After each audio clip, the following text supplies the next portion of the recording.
La ciudad se erguía como una cicatriz de piedra en medio del continente europeo, en el año de 1347. Sus muros, altos y húmedos, parecían sostener no solo la vigilancia de los guardias, sino también un aire cargado de presagios. Calles empedradas, estrechas y sombrías se entrelazaban como venatas bajo un cielo perpetuamente gris. La luz de las antorchas apenas conseguía perforar las brumas nocturnas, proyectando sombras distorsionadas contra los muros inclinados de las casas. Allí, entre las rendijas y los tejados, habitaban silenciosos. Su andar era casi espectral, sus ojos reflejaban los incendios de las hogueras y sus cuerpos se deslizaban entre la mugre de los callejones. Algunos los miraban con indiferencia, otros con reverencia, pero la mayoría había comenzado a temerlos. Los sermones dominicales del clero habían sembrado la semilla de la paranoia. Con voz grave, el sacerdote hablaba de los gatos como emisarios del demonio, heraldos de la brujería, sombras que acompañaban a las mujeres sospechosas de hechicería. Y esa voz resonaba con tanta fuerza en los corazones atormentados de los ciudadanos, que la creencia se transformó en mandato. Los gatos debían ser exterminados. En las noches, grupos de hombres salían con antorchas y sogas. Se les veía arrastrando gatos desde los callejones, golpeándolos contra las piedras, ahorcándolos en las plazas o lanzándolos al fuego. El aire se llenaba de chillidos desgarradores, mezcla de dolor y de algo más, un eco profundo, casi humano, que resonaba en los huesos de quienes presenciaban el acto. Pronto, la ciudad quedó extrañamente silenciosa. Los tejados vacíos parecían desprovistos de vida, y las sombras nocturnas adquirieron un matiz inquietante. Nadie lo admitía en voz alta, pero en los hogares, cuando el viento ululaba a través de las ventanas, muchos juraban escuchar maullidos que no podían venir de ningún animal vivo. La sangre de los gatos impregnaba las piedras, y con ella comenzó el verdadero horror. Los primeros en notarlo fueron los niños. Despertaban en mitad de la noche, llorando, asegurando que un gato negro se sentaba al pie de sus camas, con ojos que brillaban como brasas, y una respiración que helaba la piel. Los padres, al encender las velas, no encontraban nada, salvo arañazos frescos en la madera del suelo. En las tabernas, los hombres bebían con las manos temblorosas. Algunos juraban haber visto colas agitándose en los callejones, aunque ninguna criatura acompañaba ese movimiento. Otros aseguraban que al caminar solos, un roce frío los rozaba a la altura de los tobillos, como si algo invisible se enredara entre sus piernas. Más tarde comenzaron los rumores de arañazos en las paredes, marcas largas y profundas que aparecían en las casas de quienes habían participado en las matanzas. El sonido de garras contra piedra se volvió una pesadilla recurrente, un rasgar continuo que parecía provenir de todas partes, y de ninguna. Un mercader, conocido por haber ahorcado decenas de gatos en la plaza, apareció muerto una mañana. Su garganta mostraba 3 cortes profundos, simétricos, demasiado pequeños para una hoja de acero, demasiado precisos para ser accidentales. La sangre manchaba el suelo de su habitación, y a su lado, las huellas ensangrentadas de patas diminutas se desvanecían a medida que se acercaban a la puerta. El miedo se expandió como pólvora. Los habitantes comenzaron a cerrar las ventanas con tablones, como si eso pudiera detener lo que ahora recorría la ciudad. Sin embargo, no había cerradura capaz de evitar que, cada noche, los maullidos se multiplicaran, resonando desde los techos, los callejones, y hasta dentro de las chimeneas apagadas. Las hogueras del clero se encendieron aún más, como si el fuego pudiera purgar aquel rastro de sombras. Pero el aire, cargado de hollín y muerte, se volvía cada día más denso. Los cadáveres de ratas comenzaron a aparecer en las esquinas, hinchados y pestilentes. Al principio, la gente los consideraba un buen augurio. La ciudad estaba limpia de plagas gracias al fervor religioso. Pero pronto, el hedor se volvió insoportable, y con él llegaron los enjambres de pulgas invisibles, sembrando fiebre y delirio en los cuerpos humanos. Uno tras otro, los habitantes comenzaron a caer. Los bubones negros crecían en sus gargantas y axilas, supurando pus que olía a hierro y muerte. La piel se ennegrecía, los ojos se hundían, y las calles comenzaron a llenarse de cadáveres que nadie se atrevía a enterrar.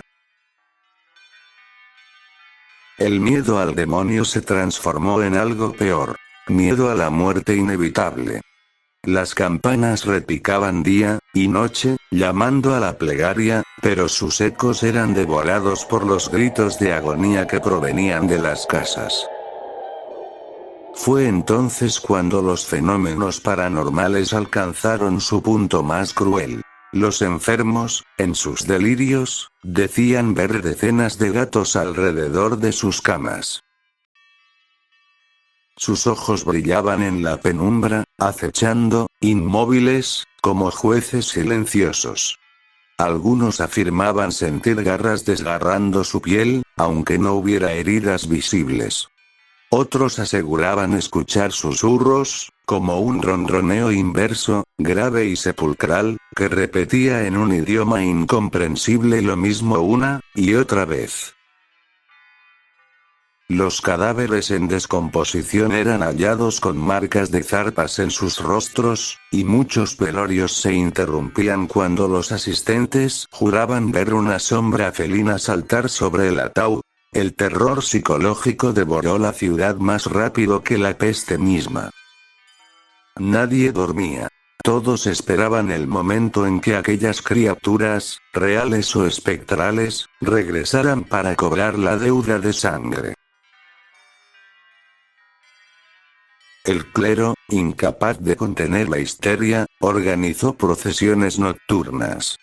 Las calles se llenaron de cánticos y de incienso, pero el humo apenas lograba disimular el hedor de los cadáveres.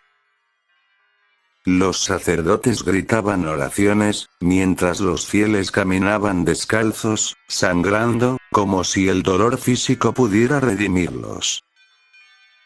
Aún así, los fenómenos se intensificaron.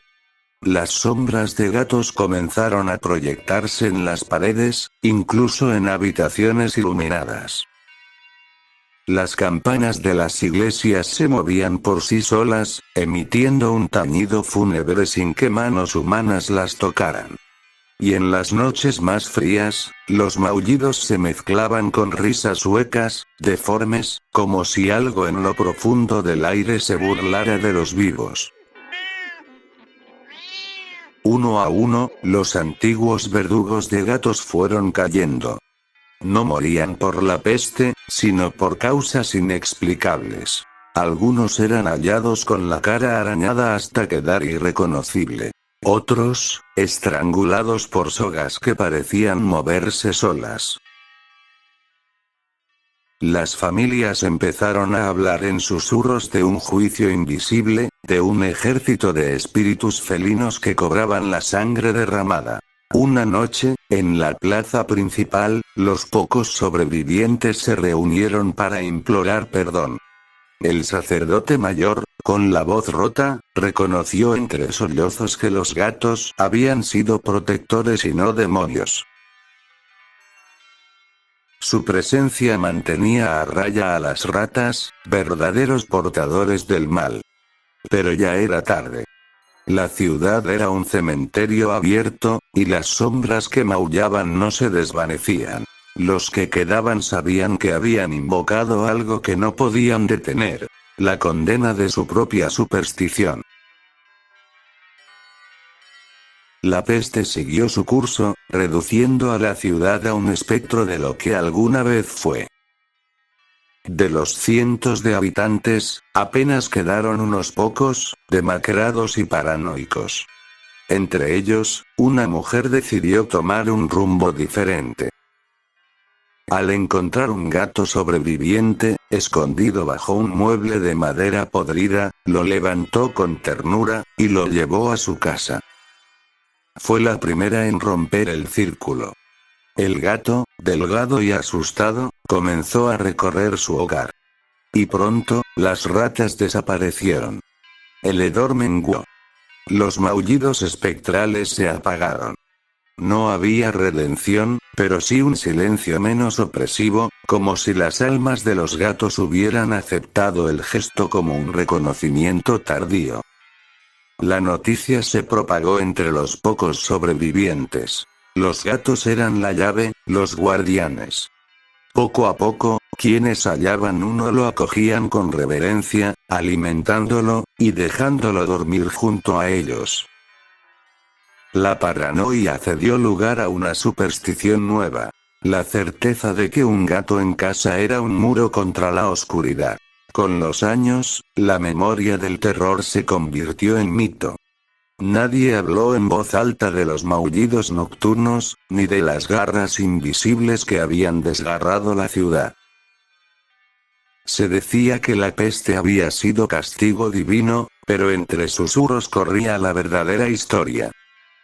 Los gatos, demonizados, y asesinados, habían mostrado su verdadera naturaleza. Y a partir de entonces, el gato se convirtió en presencia común, casi sagrada, en los hogares. No como un símbolo de poder, sino como un recordatorio del precio que se paga cuando el miedo se impone a la razón. Y, aunque los años pasaron, quienes aún caminaban en la plaza desierta afirmaban que, algunas noches, si uno se detenía en silencio, podía escuchar un coro lejano de maullidos fantasmales, como advertencia eterna. Las sombras nunca olvidan.